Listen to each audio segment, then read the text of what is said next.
الصلاة والسلام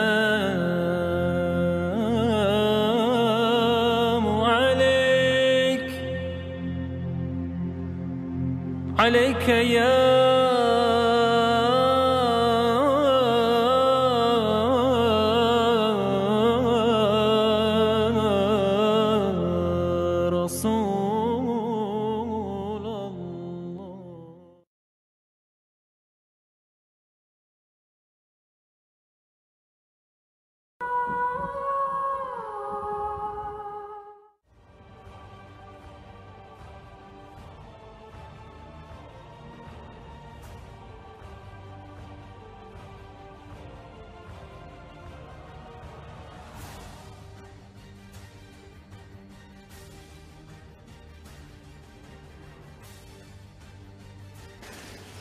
Wa alaikum assalam wa rahmatullahi wa barakatuh. But let me first of all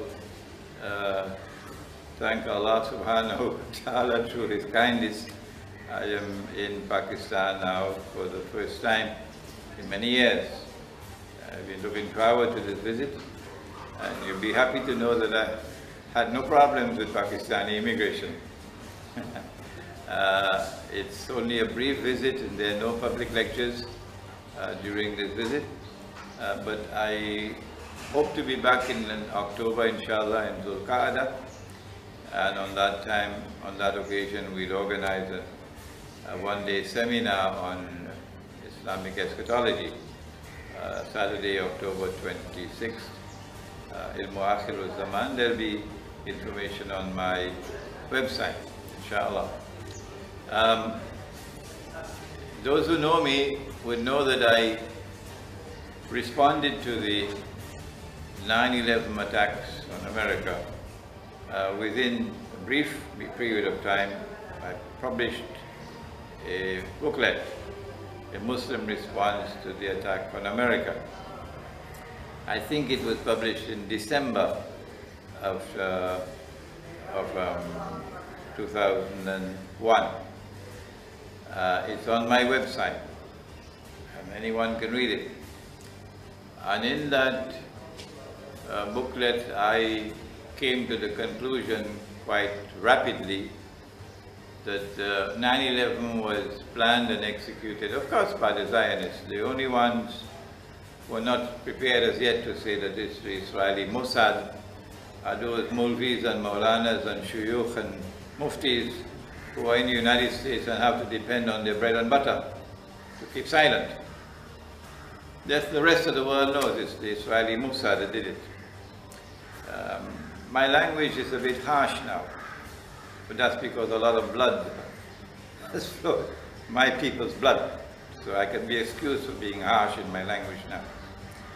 And I came to the conclusion that they did it, they planned it, and they executed not only to wage their so-called bogus war and terror, when they are themselves developing the greatest terror apparatus the world has ever seen, the Zionist terror apparatus in support of the terrorist state of Israel, but that Israel could not assume her destiny that she is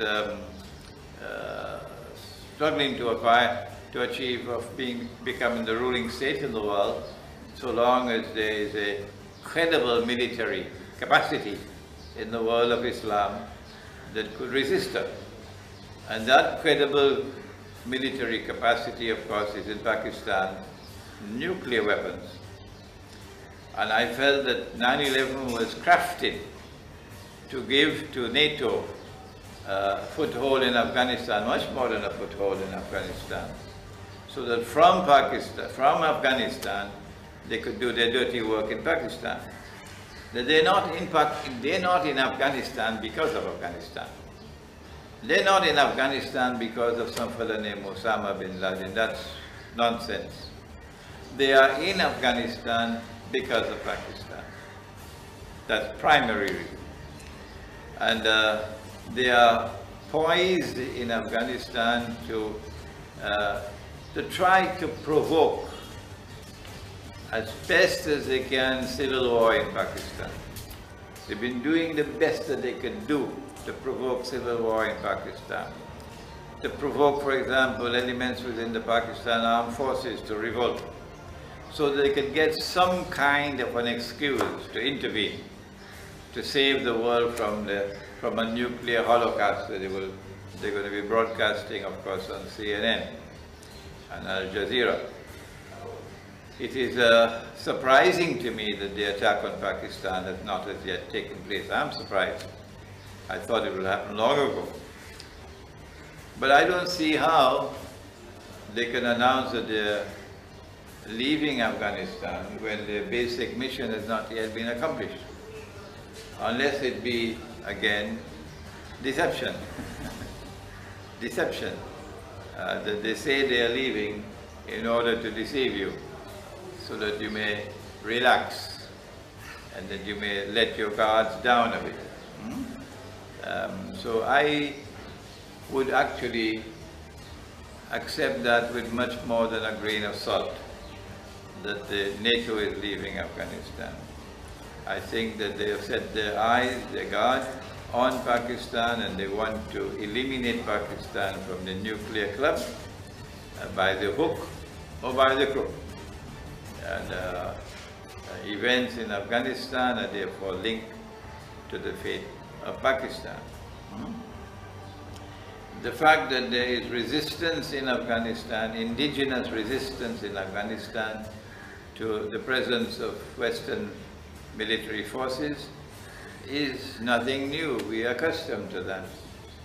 The Afghans have resisted the British in the past. They've resisted that Zionist, undercover Zionist state called the Soviet Union in the past. And it is no surprise that they should be resisting NATO. It's been going on for a long time. The Afghans will not submit. They will not bend their knee and submit to Western military intervention in Afghanistan. We will know that they have succeeded when the last Western military presence in Afghanistan has been not only booted out, but they're scared to come back in at that time. Not the slay of the hand to leave to be able to return. There is a hadith, of course, about Khurasan, but even if there was no hadith, the evidence is there on the ground that perhaps the only part of the world of Islam which has survived the onslaught of modern Western civilization is Khurasan. The rest of the world of Islam dresses up in jackets and ties. All right? The rest of the world of Islam is imitating in their dress code, for example. The beard is going. Sometimes it's completely gone, or sometimes it's called an apology of a beard, like the Saudi beard. But in Khurasan, the beard has survived. The hijab is disappearing. In Pakistan, it's collapsing quite rapidly in Pakistan. But in Khurasan, the women are still covered. So one can see that this is a part of the world which has not as yet been penetrated. And therefore it is not surprising that that part of the world of Islam which has not been penetrated has survived with a culture, an indigenous culture intact, an indigenous economy intact, an indigenous political system intact, and military freedom. That it is from that part of the world that resistance can be launched, which the Prophet ﷺ prophesied would eventually be successful and would liberate Jerusalem. I believe that we are on the verge of the great wars that the Christians say would lead to the Armageddon, and our Prophet ﷺ described as the Malhama, that these great wars are eventually going to witness the clash of the two the two ruling military blocs in the world. And such a clash will be mutually destructive. It would therefore now be possible. One cannot consider it to be impossible. It's credible that in a world post-Malhama, where the ruling blocs have been destroyed, mutually destroyed, that what remains of military forces in the world makes it possible for us to envisage an armed Islamic force coming out of Khorasan. I don't use the word Taliban. I don't use it. I used it once upon a time. I've stopped using it. I prefer to use the term the authentic Islamic resistance. And the authentic Islamic resistance will embrace all Muslims who are waging a struggle, an armed struggle, for liberation from occupation and from oppression in Afghanistan and territories around Afghanistan. These are two ahadiths. Okay. Whether Imam al-Mahdi is born or is not a subject I will discuss. I have a desire to discuss, or I have ever discussed. No, I think there are many other scholars, so let them speak on that subject and save Imran Hosein for something else. When will Imam al-Mahdi emerge? That's a better question for me than the one about his birth. I said that Imam al-Mahdi will only come when Allah subhanahu wa ta'ala in his wisdom sends him. It's not the United Nations, it's not the government of Pakistan. It is Allah who will decide, not even the government of Iran. When will Allah subhanahu wa ta'ala ordain the advent of Imam al-Mahdi? I said it's only after Dajjal has completed his mission. Because you have to have a comprehensive view of ilmu akhirul zaman when answering these questions. So when will Dajjal complete his mission? I said before Dajjal can complete his mission, Israel has to make the effort to replace the United States as the ruling state in the world. There are some signs by which you can tell that Israel has now replaced the United States as the ruling state in the world. Number one, a new monetary system in which the center of the system is located in Israel and in the hands of the Zionists, the banking system. We are now in the process of moving towards that. Paper money disappearing, and welcome to the cashless world. And all the cattle in the world will say, what a wonderful world we now have. Cashless world, that's the cattle. But people who have a little bit of sense in their head will know that this world of electronic money is a financial Guantanamo. When Israel has this monetary system of only electronic money controlled by the banking system, which in turn is controlled by the Zionists, you know that Israel is on its way to ruling the world. But then there's the other aspect of the subject, the great wars. So we have to wait for these great wars to commence, which I believe is going to be soon. I am surprised that it's not as yet started. I expect probably it will be a Turkish invasion of Syria. Could be an Israeli attack on Iran. Whatever it is, when these wars start, I think we will then be able to see the moves on the chessboard indicating that Israel is on its way to replace the United States.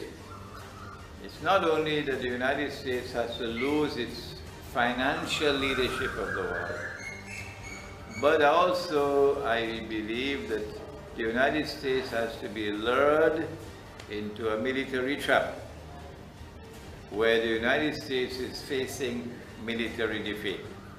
It could be in Saudi Arabia. It could be in Saudi Arabia.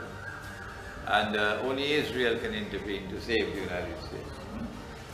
So we've not seen these things as yet, which is why it is not correct to say that Israel has already assumed the status of ruling state in the world.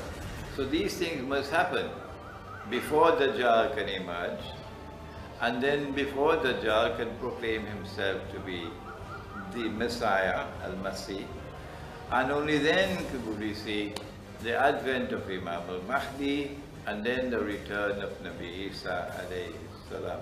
So when I say 15, when I say 20, when I say 25 years, I'm sticking my neck out. My critics are all the time so happy to get ammunition to attack me.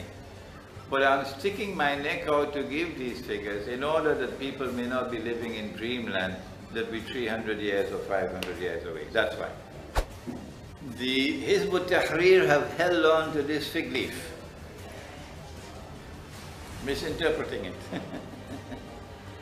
That this is the proof for Hizb ut-Tahrir. This one solitary piece of a hadith, one word, is the proof that Hizb ut-Tahrir is holding on to declare that Khilafah will be restored before Imam al-Mahdi comes. No. My interpretation of the hadith, and of course you know the rules, that when I give an opinion, don't accept it until you are convinced that it is correct. My interpretation of the hadith is that a Khalifa would die and there would be dispute concerning succession.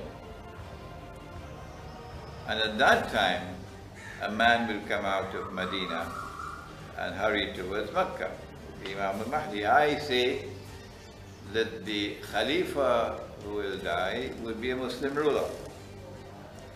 And that Muslim ruler, it should not be difficult for us to come to the conclusion, be a Saudi king. And we can already anticipate with just a few facts at our disposal, ordinary people, just ordinary people, far less research scholars, that there is going to be tremendous dissension in the Saudi family in the coming years concerning succession. So, in fact, when Naif died, they were fighting. The Saudi princes were fighting, and it was caught on television and broadcast. So vociferous was the differences of opinion and rivalries within the princes of the Saudi family. I think the weight of evidence is heavily on my side that the Khalifa who will die will be a Saudi king. I do not think that Khilafah can be restored until Imam al-Mahdi emerges. But I have not pulled this opinion out of my hat. No. It is based on my Islamic eschatology, Ilmu Akhiru Zaman. The Quran speaks of Gog and Magog, Ya'juj and Ma'juj. I have a book entitled An Islamic View of Gog and Magog in the Modern World. I made a mistake in the first edition, and we all make mistakes. And I've corrected the mistake in the second edition. In the first edition, I could not, at that time, distinguish between Russia and the Soviet Union. I didn't have enough facts at my disposal. I didn't know the role that Wall Street played in the Bolshevik Revolution. I didn't know it. That Wall Street almost financed the Bolshevik Revolution. I just didn't know it. So now that I could recognize the distinction between the Soviet Union, which was an undercover Zionist contraption, and Russia, it is now possible for me to say that it was the Soviet Union which was with part of Gog and Magog, okay, and not Russia. And once the Soviet Union collapsed, Russia is now returning to Rome. And the Prophet ﷺ has prophesied that we will make an alliance with Rome. If you want to believe that Rome is located somewhere in Chicago, fine, that's your choice. Or Rome is in Youngstown, Washington, that's your choice. You can take it and that's the door, go with it. The rest of us know that Rome was Constantinople. At the time when the revolution, when the Quran was revealed, Rome was Constantinople. If you cannot understand that, go back to school. Rome was Constantinople. And when the Ottoman Sultan Muhammad Fatih conquered Constantinople in 1453, I don't think he became a Christian. So he doesn't qualify to be the Sultan of Rome. I believe he is still a Muslim. Huh? I understand he took the greatest cathedral of Rome and converted it to a masjid, which was something shameful, which was something disgraceful, which was something manifestly sinful, and I thank Allah who has given me life long enough to say this.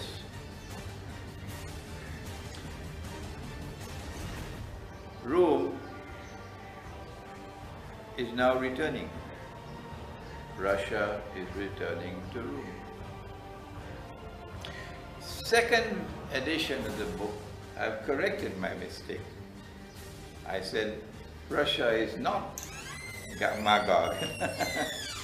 Gog and Magog is the Anglo-American Zionist alliance. That is Gog and Magog. And Russia is Rome, with whom we make an alliance.